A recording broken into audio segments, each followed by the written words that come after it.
Good evening, ladies and gentlemen.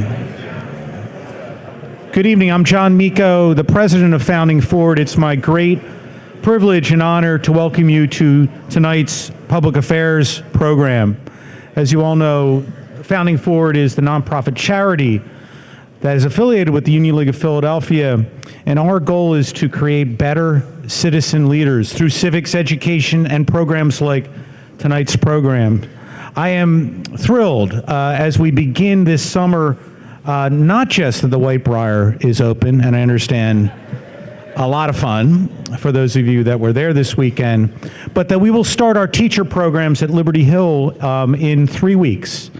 And in 3 weeks, we will have hundreds. Our goal this year is 650 teachers go through our immersive, in-place civics education programs, mostly at Liberty Hill, where they will experience the history of this great area, the Philadelphia region. They will be taught by brilliant professors, and they will, in turn, teach hundreds of thousands of students, millions of students eventually when we get to our goal.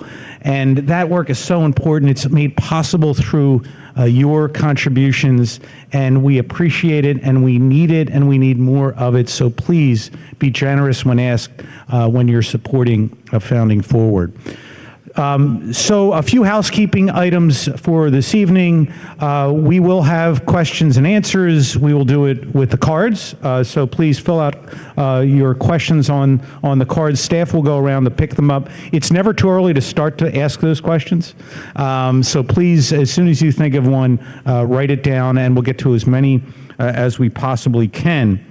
There's a QR code at the end of the program. We want your input, not just on this program, but what else you think we should be talking about. So please, at the end of the program, the QR code will come up, take a shot of it, and fill out the form. I'm going to take a moment to pause as you all silence or turn off your cell phones, please. As you do that, our upcoming programs, we have 2 wonderful programs coming up. Another of our 2-part series on Trump policies. The next one is on foreign affairs with John Yoo, Mary Kissel, and our very own Ed Trzanski moderating. And then on June 10th, we have Jim Mundy coming back to the Union League of Philadelphia. And I'll be interviewing Jim about a subject he knows a little something about, the Union League and the Civil War. So please sign up for that on June 10th. The League and, of course, Founding Forward exists because of the generosity of our leadership. And I want to just thank 2 of those leaders who are here with us today. The chair of Founding Forward, Mr. Jim Dunnigan. Thank you, Jim. And the chair of our education committee, which does all of the mission-based work of Founding Forward, Mr. Steve Target. Steve, thank you. None of that happens without raising the money, and the chair of raising that money is the guy who's going to introduce our program tonight. Please welcome Gary Dorsheimer, Dr. Dorsheimer.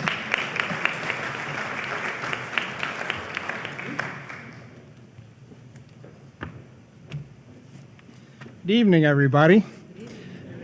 We have 3 people that are going to educate the daylights out of us today, so I have the honor of introducing them. Veronique de Rugy is the George Gibbs Chair in Political Economy and Senior Research Fellow at the Mercatus Center at George Mason University, and she's a nationally syndicated columnist. She has testified numerous times before Congress on the effects of fiscal stimulus, debt and deficits, and regulation on the economy. Our other panelist, Henry Olsen, is a senior fellow at the Ethics and Public Policy Center. His work focuses on how America's political order is being upended by populist challenges from the left and the right. He also studies populism's impact on other democracies in the developed world. From 2019 to 2023, Mr. Olsen was an opinion columnist for the Washington Post. And our moderator tonight is fellow Union League member Farah Jimenez, President and CEO of the Philadelphia Education Fund. Founding Forward is honored to welcome Veronique de Rugy, Henry Olsen, and Farah Jimenez. Please welcome them.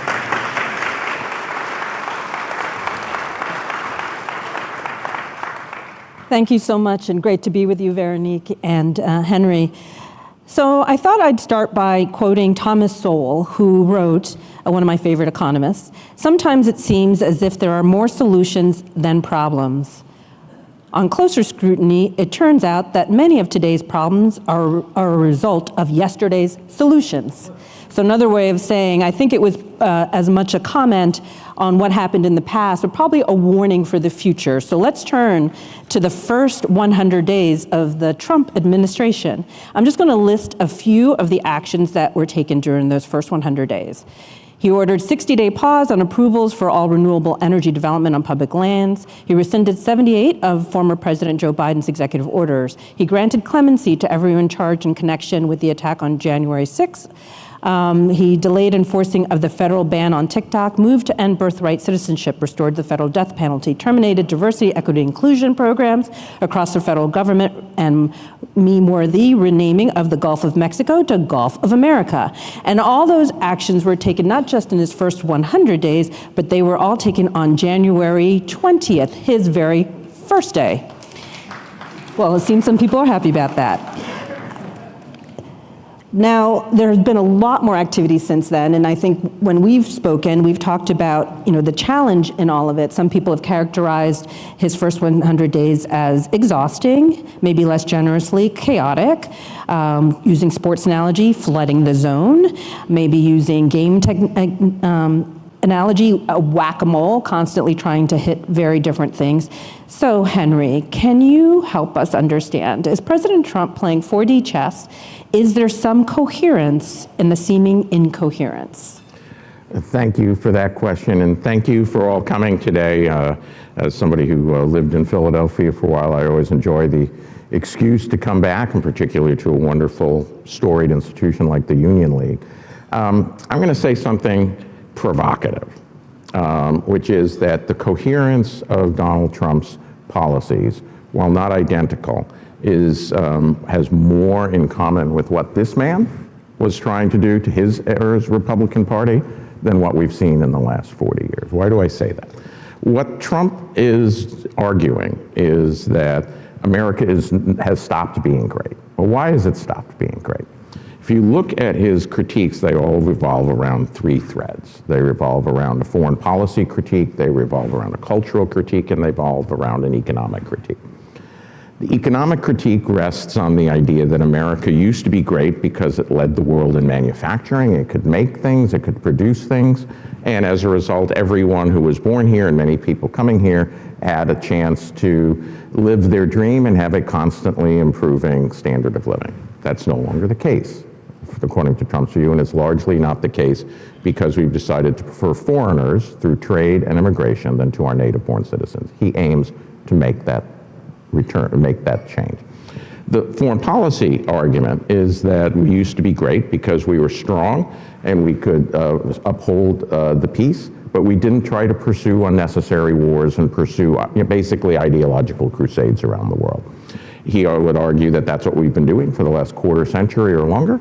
He aims to stop that while restoring America's strength and ensuring that we can protect our interests, particularly in this hemisphere. The third critique is the social critique, which is that we used to be great because we had a shared patriotism and love of country.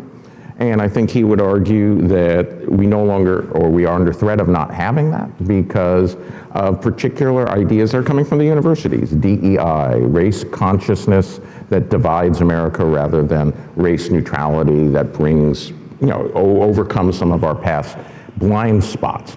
And I think a lot of his social policies are intended to create that strong sense of America.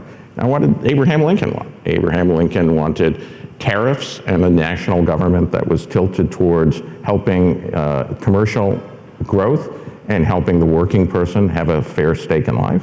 He favored a strong foreign policy, but not one that involved us in European wars. And he favored a strong national identity built around the understanding of America in the Declaration. Lots of differences between the men, but more similarities than are given credit. And I think when you look at it in that way, you'll see there's actually a lot of coherence, even if Donald Trump's rhetoric never reaches the standard of the Gettysburg Address. The Gettysburg tweet storm, maybe, with all caps. So we're going to stay domestic in our conversation today. And Veronique, using Thomas Sowell as the jumping off point, is what Donald Trump is doing a correction of the past, or is he potentially creating a new set of problems?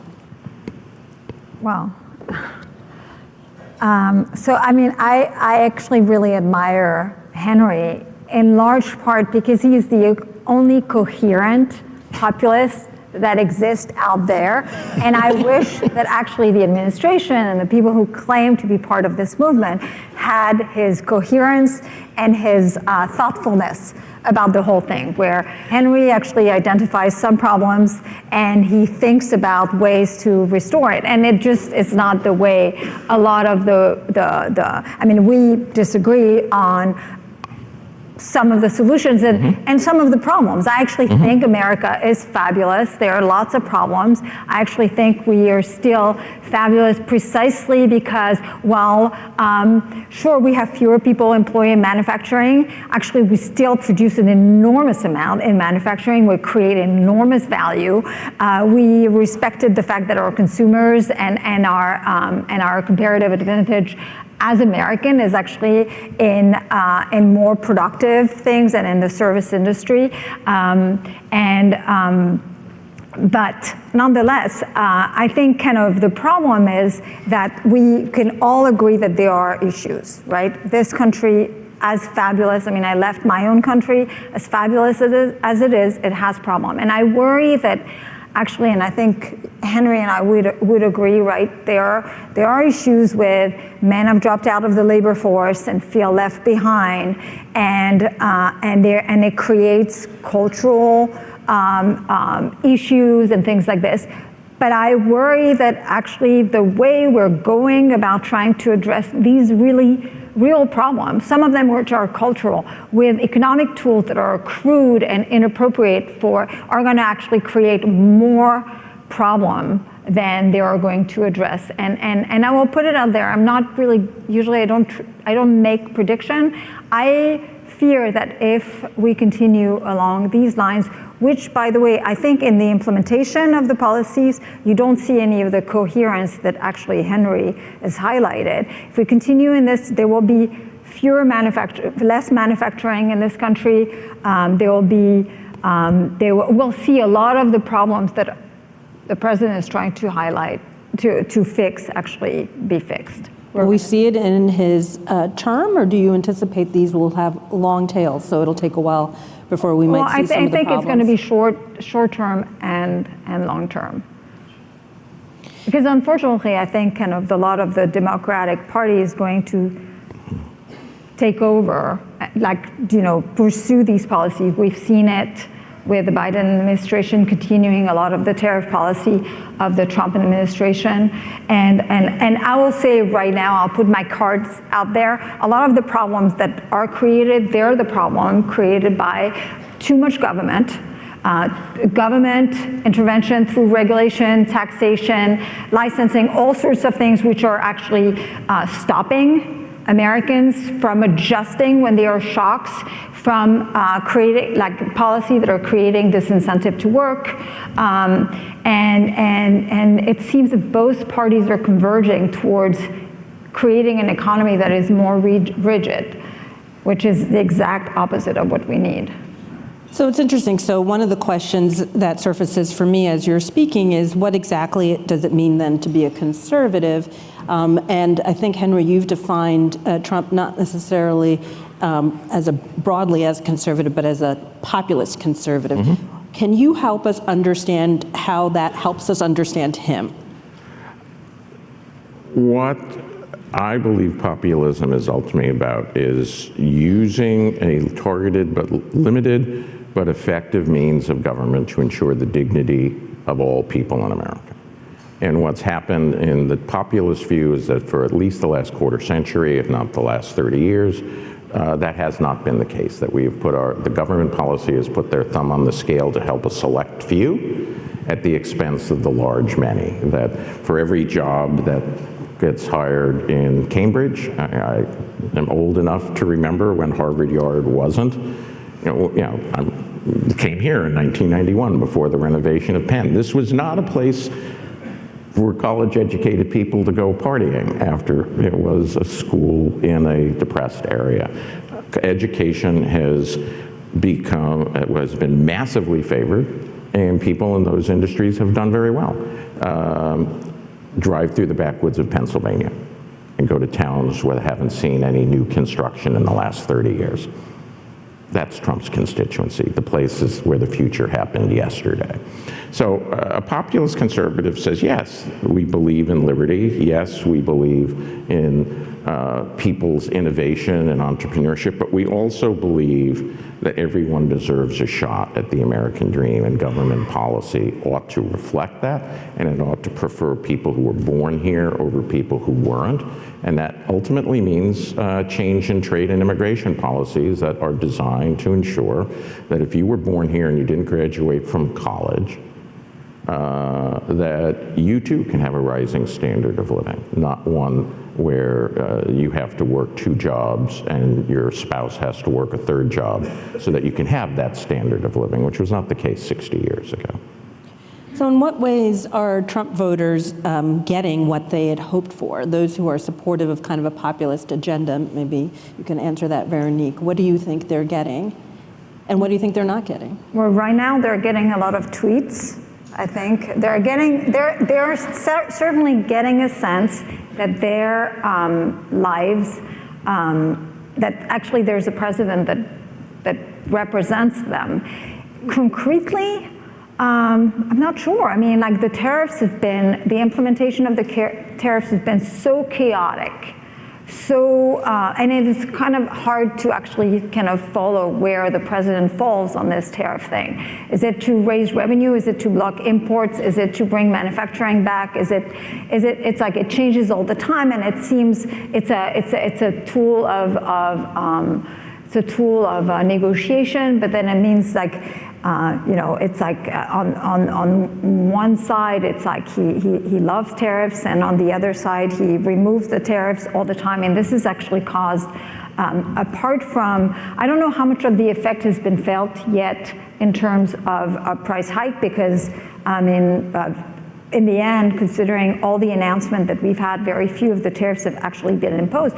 But it's created so much chaos and uncertainty that it's frozen a lot of investments.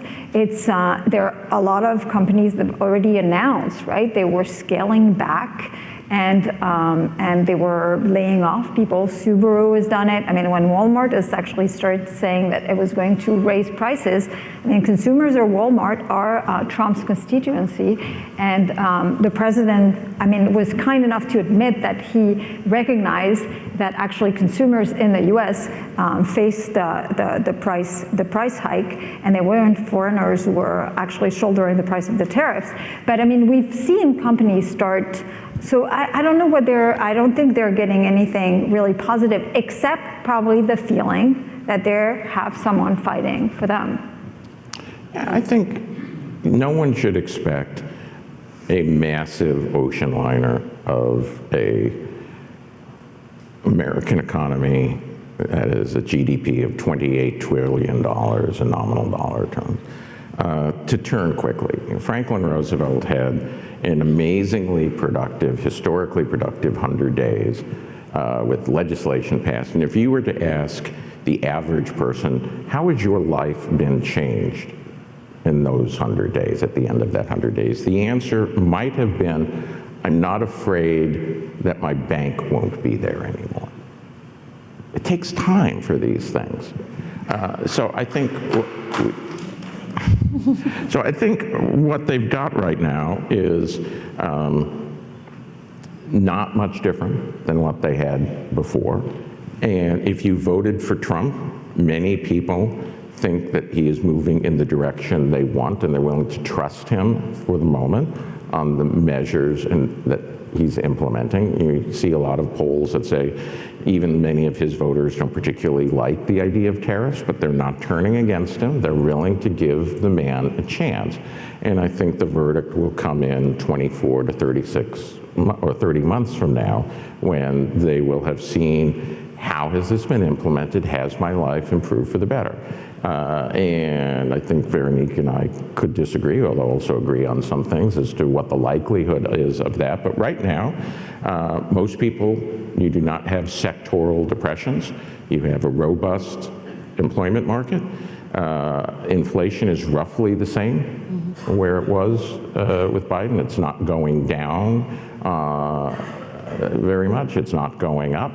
So for most people, it's pretty much wait and see on the economic side. And on the cultural side, I think a lot of people like what they're seeing. They like the fight against Harvard and the elite universities. They like the elimination of DEI, which they consider Trump voters consider to be discrimination. So on the cultural side, I think they like what they're seeing. They like the idea of DOGE cutting out wasteful spending.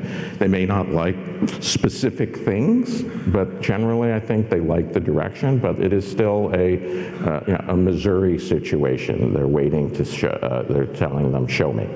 I'll trust you, but show me. Can I add something? I mean, there's, and I agree that they certainly like the cultural thing, and they haven't yet felt the pain. That said, I think we're forgetting that, like, the chaos does matter. I will use the word chaos. It matters because everyone is trying to talk about all the different moving pieces in the economic policy realm. Or for one thing, by the way, I think that economics being used to address cultural issues is just really it's really a terrible idea. But, so what's happening? Tariffs are happening, right? There's the tariff side, and there's the tax side. The tax bill that is being pushed through is, would be, I mean, I think it's a good idea to extend, to prevent basically a major increase on the American people. That said, it was always going to be important to cut spending to do it, right? Well, this would have been something to do with implication that probably would have had much less of an effect that it's having now, precisely because if we hadn't had the tariffs. The tariff has caused so much uncertainty, so much fear about the future growth of the country, that we've had a rise in interest rates, right? We've had a weak auction. It's not the first one, but in the last year and a half, we've had weak auction of treasuries, which really no one could have actually even imagined that it could have happened. And there is, I think, I really feel that because of the way things have been done, and because of the order, and because of Liberation Day, and because of the putting the tariff and removing the tariff, and I mean, listen, the market goes up when they're removing it, so we know which direction the economy and investors like, you know, the tariff, putting them on and removing them is, which one is their favorite. But I think it is causing enormous problem, which could cause something that we haven't seen, and that I think a lot of people are not really just coming to terms with. We're in a very, very tricky situation right now, which no one would have predicted we would be on. It's not just because of President Trump. I mean, the explosion of debt during COVID was spectacular. We had inflation, like that level of inflation, first time in 40 years. But this administration is actually really jeopardizing, like, the financial path we're on. And I fear that no matter what good intentions, if we're not careful about this, no one's going to get what they want. So Veronique is pointing out, I think, the incoherence, not in the policies, but in the implementation of said policies. I think the policies are incoherent. That too.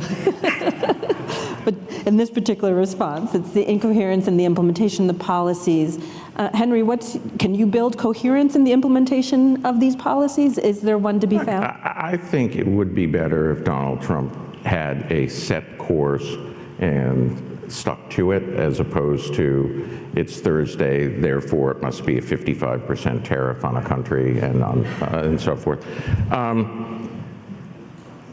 He views it differently because he believes that being more unpredictable gives him leverage to get people to get to a point where he wants them to be. So far, I think as long as the stock market isn't crashing and people's employment is going down, again, we're at this point where if you voted for Trump, you're giving him the benefit of the doubt. His job approval rating coming into today was 47.6% on the Real Clear Politics average. That is not historically high, but it is higher than his favorability rating was on the day of the election. It would, if it carries through, if he goes into the midterm with a 48% rounding up the tenths job approval rating, that suggests Republicans will get about 49% of the vote, Democrats will get 49, and 2% will go somewhere else, which means there's a 50-50 chance of holding the House, which has not been done in decades. So the thing is that he could be doing better, but he is not doing badly from a political perspective. And Veronique and I will disagree about tariffs on theory and in practice. But the thing to understand, one thing is Donald Trump will make sure he has tariffs. And if the courts decide that he doesn't have the authority to do it, I will expect him to go and tell Congress, I want a 10% baseline tariff. Period. And I looked at these figures before I came down. We earned, as Americans, $16 billion from tariffs in the month of April. That would likely be higher if they are applied more broadly. And so what would $200 billion a year do to the federal deficit? It would cut it, it would deal with a significant part of the shortfall that the current budget bill and the current reconciliation bill, which does not include tariffs, it would deal with a significant part of that shortfall, even if they don't cut additional spending. And it's clear that the bill will not move through the Senate without additional spending cuts. Unfortunately, though, I mean, this money is going to be used to mostly pay off California high income taxpayers and New York high taxpayer by the lifting of the SALT cap, which is not just, bad tax policy, but also this goes really against the populist. I guess I just have a very high tolerance level for political log rolling. As opposed to, for instance, using it, I mean, I'm against it in principle, but using it to do permanent full expensing, which is literally the best way to promote manufacturing here in America. Mm-hmm. So there's some profound inconsistencies within the policies. And I understand, I mean, politics, politics is politics, and you have to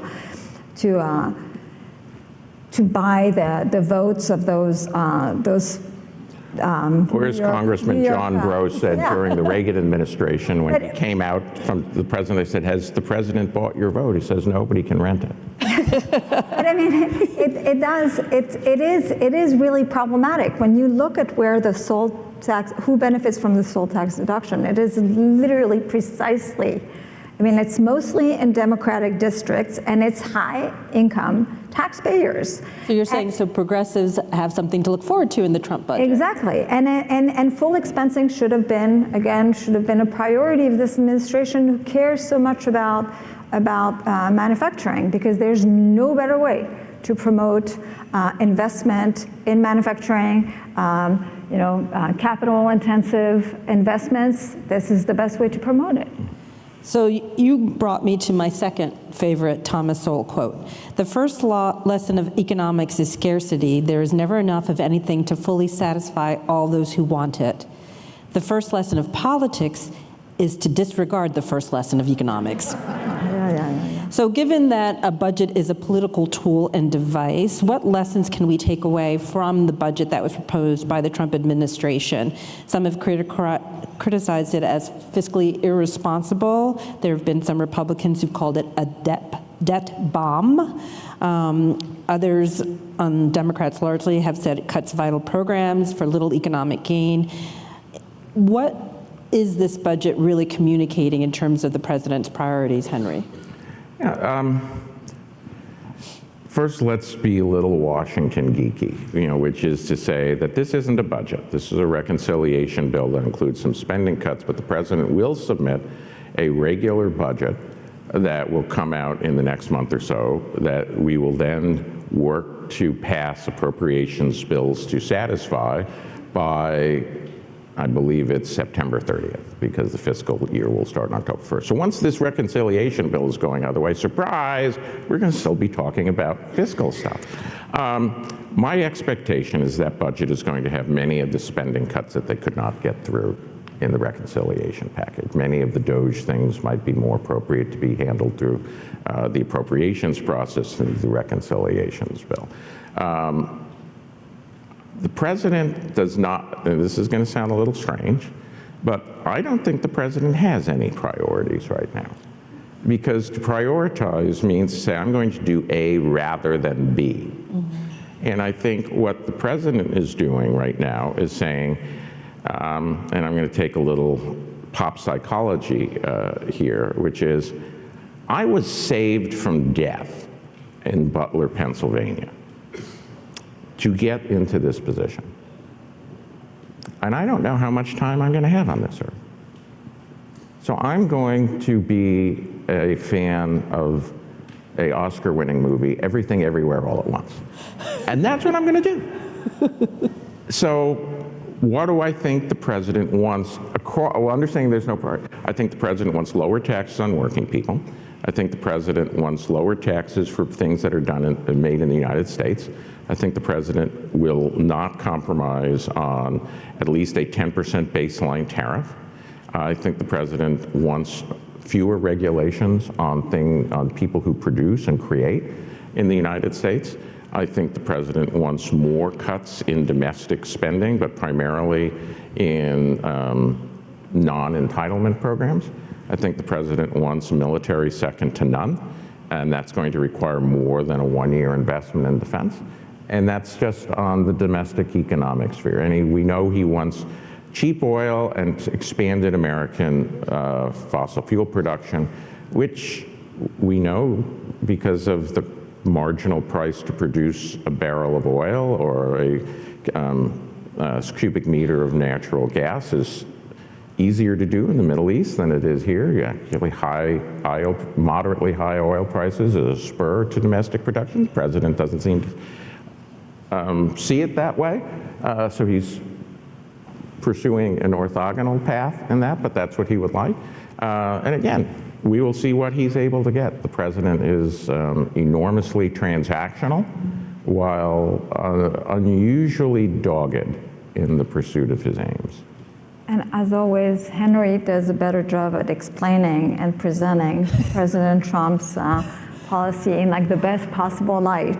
And but I actually also think that it's one thing to want something, and it's a whole other thing to actually first make it work, but also have this thing that you want be actually the right thing for the country. And I fear that actually a lot of the things that he wants, well, in theory, sound good on paper, are not good otherwise. I mean, we have one of the most progressive tax system already at the federal level at any other countries.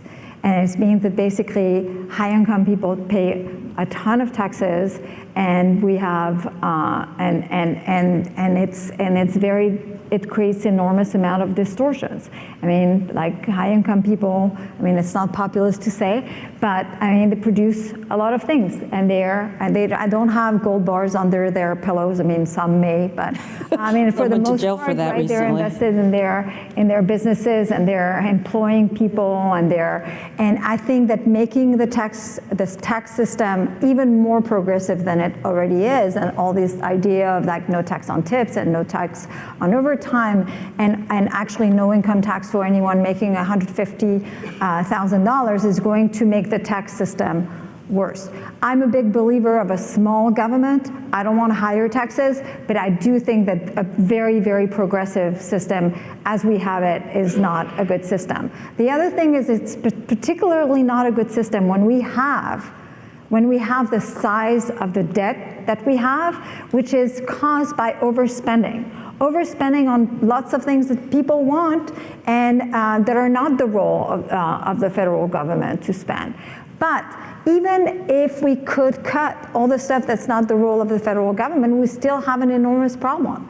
Even if we put in the budget, I agree with you that actually I think the next Trump budget is going to see a lot of the DOGE spending cuts implemented, put at least on paper. They're not going to go through anything in Congress because Congress is a big problem. They really don't want to do anything. If we could cut all of what DOGE has said they wanted to cut, and it would get us nowhere on the path of fiscal responsibility, because unfortunately the driver of our future debt are Medicare, Medicaid, and Social Security. And the president doesn't want to do this. And you cannot continue basically spending like a bunch of Europeans and taxing like a bunch of Americans. It's just not possible. It hasn't been possible.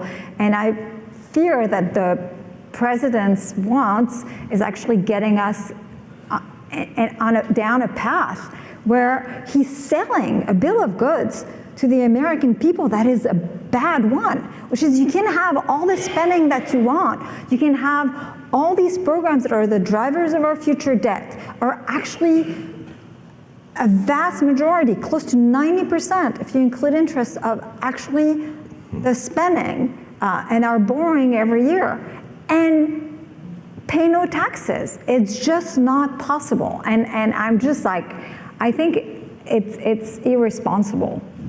Can we talk a bit about some of the programs that have been the focus of DOGE, for example, are a lot of social programs that people feel reflect American values, for example, feeding hungry people or educating young people, providing legal assistance to those without means. So we've seen some cuts in all those programs, or even investing in research, medical research in particular. What is there a philosophy behind those cuts, or is it, again, just looking for places that are line items that are easy to cross out? You know, I would prefer to see an articulated philosophy that the program cuts then follow behind. So far, I think you're getting much more of an impressionistic approach, which is that the people who are doing this in DOGE and other places are kind of looking at something and saying, this doesn't feel right, it doesn't sound right. But a lot of what we're hearing, I think, is wildly exaggerated. There's no war on medical research. There's no war on university research. There is a war on the idea that universities should continue to charge things like 60% overhead rates, that they should continue to be able to spend money without necessarily adhering to things like, oh, I don't know, maybe like the First Amendment or civil rights law. You know, little things. And of course, nobody likes who has become dependent on any sort of flow of money likes to see it taken away. Nobody who is, you know, if you were at work and somebody was asking you, you know, is your job justified? Of course everyone's going to say my job's justified. And of course, everyone will say, well, if you were in the college, like a college, and you had access to people in the media who would suddenly say, that, you as manager, if you fire Joe, or you fire Jane, look at what's going to happen. General Motors can't do their work if you fire them. Of course, that's what's going through. But what you do have is a sense that American domestic spending is not being, and I'm not talking about entitlements, but the sort of grant spending that does add up to hundreds of billions of dollars a year is not being assessed by a bottom line, is not being assessed by any sort of value that's provided, and is largely going to fund the people who absolutely despise Donald Trump and the 49.5% of the people who voted for him, and that stuff is going to be on the chopping block. I would love to put everything DOGE wanted to put on the chopping block and more. But the problem is that, leaving aside the fact that it's not addressing the entitlement program we have. And by the way, I've always thought this was never kind of actually a valid criticism of what DOGE was doing, because you can not do, it's still worth doing the DOGE cuts. But the problem, that even if you're not doing the entitlement, you're not solving our fiscal problem, but it's still worth doing. But the problem is, like, it doesn't seem that it's following a consistent logic. I mean, like, think about the way they should have started to talk about this, is to start saying, okay, what are the things that the federal government should be involved in? And there's like a ton of things. What are the functions and programs that should be pushed back to the states? And they're doing some of this. In fact, it's kind of interesting in education. You can see, like, based on the discourse and the argument that are made for the cuts, you can tell actually who's leading the intellectual battle, and usually it's someone who's been kind of in the fight, making these sound arguments. But for the most part, you don't get that with a lot of the DOGE cuts. So it's like, what is the federal government should do or not do? You go after that. What are the stuff that should be done by the states, and you devolve. I mean, President Reagan talked about doing this, and in the end he did very little of this because it's really hard. And the other thing is, like, what are all the stuff that we should privatize? That's just like, and then the final thing, which seems to me to be actually coherent and consistent with populism, and we've heard actually very little of this, is like, we shouldn't be subsidizing the private sector. It doesn't matter that it's green, yellow, blue industry, whatever it is. There shouldn't be any subsidies to the private sector. They could have started there, right? And said, most of these companies usually are very well connected politically. They're being subsidized to do things that they would do no matter what. Let's start from this. This is not what we got from DOGE. It was just like it felt random, and it felt, and I understand there was actually kind of following kind of a political path. But in the end, I worry that nothing is going to come through, and in part because also it favored the executive branch option, and that most of the stuff, if Congress is not behind it, it won't go anywhere. Well, let's talk about Congress. So in this, his first term, Trump signed 55 executive orders, and then Biden signed 77. In his first 100 days, Trump has now, of the second term, Trump has now signed 152 executive orders.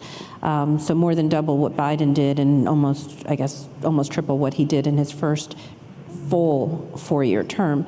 He also has slim majorities in the House and the Senate, and there are at least 220 legal challenges, and many times that the Supreme Court has been asked to respond to issues, whether it's brought forward by a petitioner or by the Trump administration itself, looking for clarity around what they're allowed to do. So let's talk about the obstacles that the Trump administration will have to implementing the Trump vision. Talking about tariffs, looking at that purely from a domestic angle in terms of the implications for American citizens, at what point what are the limits on the president's authority with respect to the things that the Trump administration is doing, and what clarification are they going to need from the Supreme Court? I expect the Supreme Court term that starts in October will be the most consequential Supreme Court term for the separation of powers since the New Deal. Because it takes time in the American system for these cases to work their way up to the Supreme Court. The most consequential challenges haven't been yet even reached mostly the appellate level, much less the Supreme Court level. I expect Trump to lose a number of these cases because I think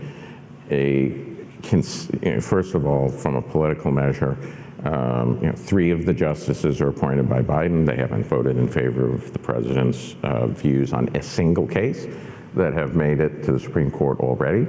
I do not expect them to support a single executive order that the president has that is being contested by any element of the Democratic Party. So that means they only need 2. And I think there are at least 4 of the 6 conservative justices who are open, and probably more, but at least 4 open to ruling against the president on important matters.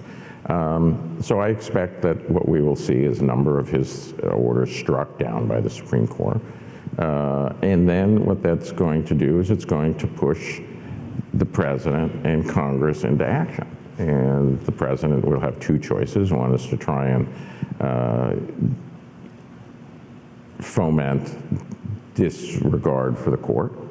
But I don't think he's going to go there. I think the court has too much public esteem and violating or openly rejecting an order of the Supreme Court is a step too far. This isn't 1832 with Chief Justice Marshall ruling in favor of the Cherokee Indians and President Jackson saying, well, let him enforce it, and he sent the Cherokee on the Trail of Tears anyway. It's not 1832 anymore. So then I expect what he will do is go to a Republican Congress and say, give it to me. And that is when we will start to see Congress decide whether or not it wants to be a co-equal branch of government in the 21st century, or whether a Republican Congress can. We know a Democratic Congress will push back against their president occasionally, but we will see what the Republicans in Congress are made of when that happens, but it'll take us about a year to get there. With respect to government cuts and DOGE, it's not like we haven't seen that kind of activity before. When Bill Clinton was president, he assigned Vice President Gore to be in charge of the National Partnership for Reinventing Government, and they spent 5 years working in a bipartisan fashion to eliminate almost 500,000 jobs and a structural and a reduction significantly of the budget. All those jobs are now back on steroids. But at least it was an attempt to do it through bipartisan fashion, partnered with legislature. Is that something we can anticipate in the future under the Trump administration, to continue the actions of DOGE, but now in a more aligned way in partnership? Veronique? I fear that they've been, I think they've alienated, the way they've gone about it has alienated any effort to do this on a bipartisan basis. I think at the beginning there was a potential opportunity to do it, and I don't know, I'm actually curious about what you think of this, but I think it's not gonna, they're not gonna do it. My only hope that remains for DOGE is whether they're actually working in the background to try to actually really use their comparative advantage, like the DOGE people who've come, right? They're tech guys, they're engineers, they're come and do what they set out to do originally. The first time we actually heard about DOGE, the president even said that he's going to fix improper payment. Improper payment is $236 billion a year. Like in 2011, it was like $100 billion a year. I mean, the fact that we tolerate that level of improper payment, and if 5% of it is we underpay people, most of it is actually we either overpay or we just send it wherever, and we don't know where it goes. Fraud is another enormous problem, right? And like it's like, so under COVID, it was somewhere north possibly of $500 billion. The fact that we tolerate this and that no one wants to actually touch it in the name that we can't take the risk of actually not paying someone who should be paid. I mean, this is not the death penalty, right? I mean, and it's like, no one wants to do anything. In fact, in some legislation like Obamacare, they write in the legislation that they can't go and recoup improper payment or fraudulent payment above a very, very small percentage. I'm hoping that this is what the DOGE people left behind will actually try to do, because this is just a technical problem. It's not an easy one to solve, but it's one that we shouldn't tolerate. And by the way, if they manage to solve that problem, the pressure on the need to reform entitlement programs, Social Security, Medicare, Medicaid, is less intense. Just to give you, I mean, I'm harping on entitlement program, but just to give you an idea, it's like if we're going to say that benefits are not going to get changed for Medicare and Social Security alone, and nothing is going to be, like we're not going to do anything, it's going to require to borrow $124 trillion in the next 30 years. This is, and like CBO project that $9 trillion for the rest of the budget there's going to be in surplus, which I don't know. But anyway, so it's on net, it's $116 trillion. This is 4 times more than the US has borrowed in the entire history of this country. Leaving aside the question of who's going to lend us this money, there's a moment where investors, if we think that interest rates at 5% are high, there's a moment where investors, the moment they make the decision to continue on the path that they've continued and to do nothing, we have a much bigger problem than talk about whether we like tariffs or not. Because, and unfortunately, Congress, they just don't want to be responsible. Well, that just scared me, especially because I don't know how much we can go to China anymore too and ask to borrow from them because they've been lending us money. Actually, so Japan, China, like they're all reducing their foreign holdings. Foreign holding of foreign debt, of US debt has gone down. But I think it was, in 2019, it was roughly 44% was held by foreigners, and now it's 33%. So it means, and it explains probably some of the weak auctions we've seen. And this should be a priority, and it's a priority that's not going to be addressed with DOGE. It's going to be addressed by actually Congress getting a backbone and stopping the silly sound bites about no one's going to touch your Medicare and Social Security. Well, this is a great question that came from the audience. Would you contrast the Great Society with Trump populism? Contrast? Mm-hmm. Or Yeah, no, I just want to make sure I understood the word. Great Society was the culmination of, not the culmination, but it was the next big step in the unfinished agenda of the Roosevelt administration. Which is to say that the Roosevelt administration was basically built on the idea that providing security for people in their daily material lives was more important than liberty. That in fact, if you had to, as Roosevelt said, step on the toes of a few in order to provide that security for the many, that was the American way. And that's what the Great Society was essentially trying to do. And that is still the leitmotif of the Democratic Party. They are still a Rooseveltian party who are always finding new ways to try and provide that security for somebody. Trumpian populism is very different. Trumpian populism is not based on the idea that security trumps liberty. It is not based on the idea that government direction is required in a strong, intertwined, modern economy, which is another one of Roosevelt's ideas, but is built on the idea that the average person in America has not been able to live the American dream in its fullest respect for the last 30 years because the American elites have chosen to self-deal themselves and build ivory towers and gated communities that benefit them at the expense of everybody else. And it's largely been built because they subsidize their preferences and they tax the preferences of others, and they prefer dealing with foreigners than contracting with Americans. So it's a very different theory, and it's one that is in many ways consonant with Lincolnianism, consonant with Reaganism, very much a return in some sense to the pre-World War II, pre-Herbert Hoover Republican Party, and one that at that time was when the Republican Party was the natural majority in the country and produced prosperity and was the working class party. That's the root of Trumpian populism. It's very, very different from the root of the Great Society. While not rejecting the idea that there are many things that the Great Society accomplished that's consistent with that. Is that Americans do not want a return to the pre-1932 American. When I teach my classes, I basically say, why is it that everyone was so worried in 1932 with 25% unemployment? Didn't they have unemployment insurance? No, it didn't exist. It didn't exist.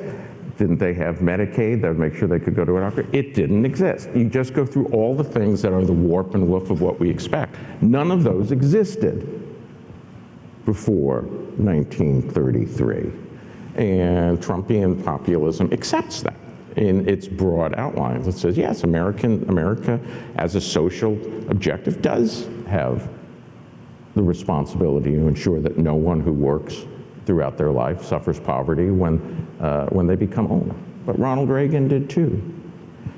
They accept the idea that no one should be turned away from a hospital because of the lack of funds, and that we'll do things to help subsidize medical insurance and provide it for people who can't get private medical insurance. But Ronald Reagan said that too when he endorsed Barry Goldwater in 1964. So this is very much an idea that is consistent with certain elements of the Rooseveltian tradition while not buying into the philosophy of the Rooseveltian tradition. The problem, though, is like a lot of these programs, which I agree on the idea that we have, a lot of these programs are not, they're not delivering on what we claim they were. Take Social Security, for instance. Social Security was created because there was a time where when you stopped working, you were poor because there were no capital markets, people had not accumulated wealth, and it was really a program that was meant for you when you couldn't work or when you retired to actually not be poor. We all support this. The problem is that this is not what Social Security is today. Seniors in America are overrepresented in the top income quintile. So what it means is that what Social Security effectively is today is a massive transfer of wealth from the relatively young and poor in America to the relatively old and rich in America. And unfortunately, this is the reality. Unfortunately, no one will actually touch this program. This program, which is fundamentally unfair, on top of being insolvent. And so, yeah, we have ideals. Well, let's live by those ideals. Let's actually reform these programs so that we make sure we don't let poor people destitute without just putting an enormous burden on young people. Because if we don't address this debt, unpaid spending today is future taxes. Future taxes is like lower growth. The debt itself is a drag on economic growth. And it means basically what we're promising the future, those young people in the future are higher taxes, lower growth, higher unemployment. And I think it's just very unfair. And that's not an ideal by which, I think this country should be comfortable living. I don't think there's anybody who would say, whether they like him or not, that Trump is not courageous, and yet that is not something he's willing to touch. Will we ever see that touched by somebody? I mean, I would love to have somebody explain, you know, it's like Trump wants to cut taxes, but he's made clear he'd be perfectly happy with the tax hike on the very rich. If somebody told him how much money goes to people who are comfortable and well-to-do, maybe not the very rich, but you know, why should somebody who has a retirement income of $125,000 a year get the same cost of living adjustments as somebody who has 100% of their benefits go to Social Security? Donald Trump will not want to cut that person. Would he, if it was explained to him, say, yeah, the person who's got $125,000 a year, maybe they shouldn't get an annual cost of living adjustment because they don't need it to the same degree? No one's ever made that argument to him, but I think he would be open to it if somebody could make the argument to it. And there's a lot of money to be saved across the entitlement programs when you look at how it's subsidizing the upper middle class rather than the working class in their retirement years. I like the way you answer that, Henry, because you're giving an insight as to how you think an argument needs to be framed in order to be convincing to motivate President Trump. That's what I do for a living. Well, not President Trump, but yes. No, but that's the thing is, fundamentally, Americans like the promise of the welfare state. Mm-hmm. What they don't want is for people who don't deserve it to get benefits. They are, like, overwhelmingly, the work requirements that are in this reconciliation bill for Medicaid are popular. People want to be generous to people who need it, but if you won't do a darn thing to even try to help yourself, most Americans think you shouldn't get it. And I think the same thing is true. You know, if the question is, if you're making $100,000 or $150,000 a year in retirement, which a lot of people are, why should the federal government pay 75% of your Medicare Part B premiums? Which, well, maybe it's 72%. Why should they be doing that? You're subsidizing your golf fees. You're not subsidizing access to medical care. and yet he wants to cut taxes on Social Security. I think Trump is wrong about that. But again, the question is, if populism is going to be more than a period in our history, it has to adopt a moral language that resonates with American ideals. And it has parts of it, but there are parts of it that are still lacking. And I think that the idea that America will be generous to its people to preserve their dignity, liberty, and security, but that if you don't need it, you shouldn't get it, is something that's completely consistent with American populism. And it is something that is different than the money-based, liberty-based arguments of pre-populist conservatism, which, let's be frank, have been rejected by this country for 80 to 90 years. Americans don't want to care more about money than their life. They don't want to care more about their liberty than being able to see their doctor. You can't win that argument, so you need to find an argument you can win if you care about the costs and the excesses of the federal government. But don't you think it's also weird that this reconciliation package, because I mean, I agree with you about what the message should be, but it's just very weird when in power Republicans systematically go after Medicaid. Don't get me wrong, I think there's lots of things that need to be dramatically reformed, and this reconciliation bill only scratches the surface of what needs to be done on Medicaid. But I mean, they refuse to go again after Medicare and Social Security, which are the part that are basically have the majority of these seniors who are overrepresented in top income quintile. I think they refuse to go after it because they have never been shown how to talk about it in a moral way. And what they have learned to their detriment is that neither liberty nor cost trumps security in the voters' minds, so they lose. They don't want to lose again. I don't want to lose. If I were an elected office holder, I wouldn't want to lose. I mean, any more than you want to lose your job when the company is going under, you know. That's what, you've made a decision, that's what you want to do with your life. Well, So I was going to say, I don't want to lose my job ever moderating again here, and I know that I can see John trying to wrap us up. So I'm just going to give you each a chance to say something that you think is positive quickly about what you've seen in the first 100 days, just so that positive, so we can all leave with at least something to hold on to that feels positive of the first 100 days of the Trump administration that we should say. I think Donald Trump is forcing choices on America that they've avoided for the last 15 to 20 years, and I think making those choices in one direction or another is incredibly helpful to our democracy. Okay, if I really have to say something positive, which I will say that I think the way the administration is tackling energy abundance, in part in the name of AI abundance, is a good thing. The problem, as always, is like it's hard to do, but their focus on energy abundance is essential, and so that's a good thing. Great, thank you both. Thank you. Would you join me in thanking Veronique de Rugy and Henry Thank you, Olsen? Farah. Thank you, Vera. Thank you, Henry. We appreciate it. Another round of applause for our panelists and Farah. Thank you.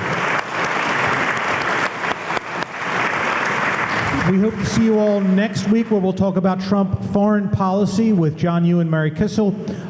We look forward to seeing you at our program on June 10th with Jim Mundy here at the Union League of Philadelphia. Yeah, that was Please, fun. to QR code, take a picture, tell us what you're thinking. And once again, ladies and gentlemen, thank our panelists, and we'll see you next week. Thank you.